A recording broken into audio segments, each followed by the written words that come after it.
Hello, I'm Harley Waldstein, I'm Caleb Shudak. and we are presenting the class selection tool. The problem that we've identified is, as students at high school and at college, picking classes, especially picking classes by hand, which I've been told isn't quite clear, using a system sort of like this. This is a document you might get like this is from Iowa State, and it's for civil engineering. And you'd see these are your different course options. So picking classes by hand, you might see, I'm interested in taking this specific course, and that means I need to take this also, or I need to take this, and you use this document to track your progress along your four-year plan to graduation. So picking classes by hand, coming back here, it can be difficult. There's a lot of mental overhead, especially as you get farther along the four-year path, and especially as you're trying to handle incoming credits or multiple degree programs. There's a lot to think about and a lot to consider. And my personal experience was doing this at Iowa Western. I actually took a lot of math classes at Iowa Western, and I had to juggle my unusual schedule with Iowa Western because I could only take classes after noon or after 1 o'clock. So that meant that I wasn't necessarily able to follow their two-year plan or their suggested path to a degree in math. And that just caused me a lot of difficulty, and my advisor, they helped, but it wasn't very simple. And this is a problem that students run into frequently when they're starting at the when they're starting at the institution and at the end of each semester. And it's also an issue when things don't go as planned. People fail classes, so suggested doesn't always equal best. Like when they give you your plan, that's not something that you're likely going to follow to the letter. And this is an issue that affects nearly the entire student population, because most people are either going to fail a class, or they'll come in with some credit, or they'll change a major or something. These things add a lot of overhead to choosing where you're going to go during your four-year process. Initially, I started with a different idea. Last week, me and Anna, she'll present next, had an idea for a bag that high school students, college students could use, but quickly found out that that's already been made, and there's nothing we can do to improve it. So, I'm going to be spending the next 4 or 5 years of my life in college, and I feel like planning for it with a tool like this would make it much easier.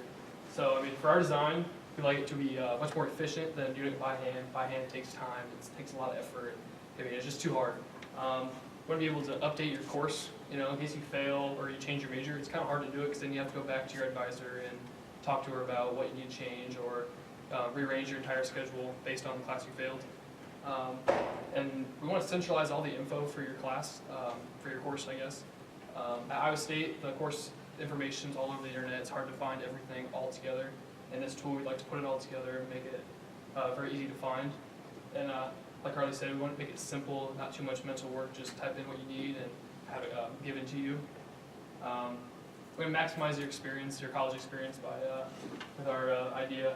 Like picking your electives, there could be a list of electives that fits you and helps you enjoy out in college. And this is a point we'll address a little bit later.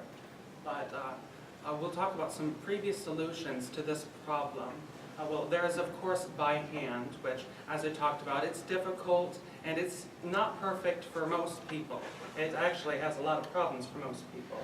And there are also there are tools like Iowa State's Schedule Planner, which is a schedule that, well, actually it's a system that, say I know what classes I want to take, like I want to take so many 300 level math classes and I want to take an art class. This helps you locate what classes you can take, what offerings you can take, that type of thing.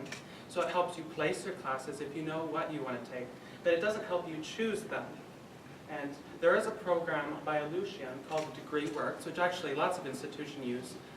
Like UNO uses it. They're actually a case study for the company. And this is a product where you would go in, you'd select your major, possibly double majors, minors, that type of thing. And it has trackers down here at the bottom, like this right here. I'm sure you can't read it, but it's the requirements for the university's Bachelor's of Science program and their university general requirements. But this is something where it does not help you. It's really only a progress tracker is what it does. It does not do anything for helping you pick electives, etc. And that's what we'd like to address, because we track progress and we also track what-if scenarios, which is something that DegreeWorks can do.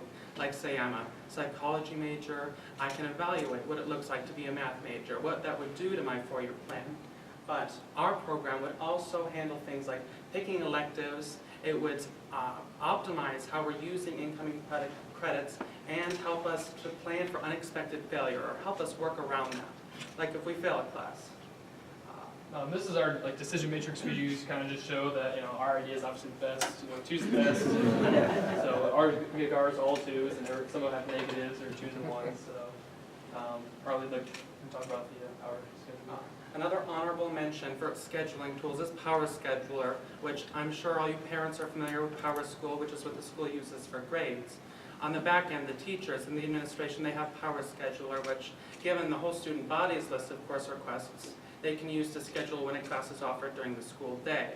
But that of course, is not addressing the problem for individual students. That's just a similar tool. So our solution is a course picker, and it would have a use case like this. Say I'm a student, I would go to a website, I have no idea what the URL would be, but I would select my course catalog because they change by year, like if I were a college student, or even at the high school level, they change state requirements for graduation, that type of thing. So I would select my my course catalog, and my degree plan. Like in college, I might say I'm interested in the engineering track, the engineering track. Or in college, I might specify I want to be a mechanical engineer, or I want to do psychology, that type of thing. And I would be given an option of the electives that I could take. Like maybe I need a science elective with lab, so I'm given biology, physics, etc. And I could order my preference for those. And then on the back end, we have a graph database, which I'll talk about in a minute, which we've used to model all this data, and we're going to write a search algorithm, which is the engineering portion of this, that will, given all of your input, figure out the least amount of classes you need to finish your program in 4 years.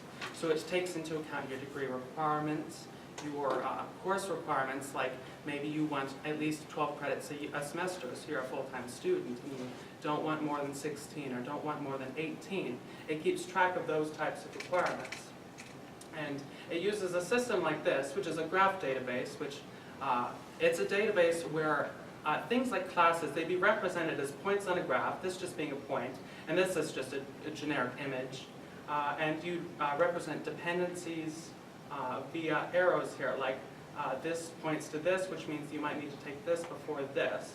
So that's how we'd represent the data, but we'd use that along with our algorithm, and we would figure out the smallest subset of classes that need to be taken to meet this requirement. And that is actually the conclusion of our presentation.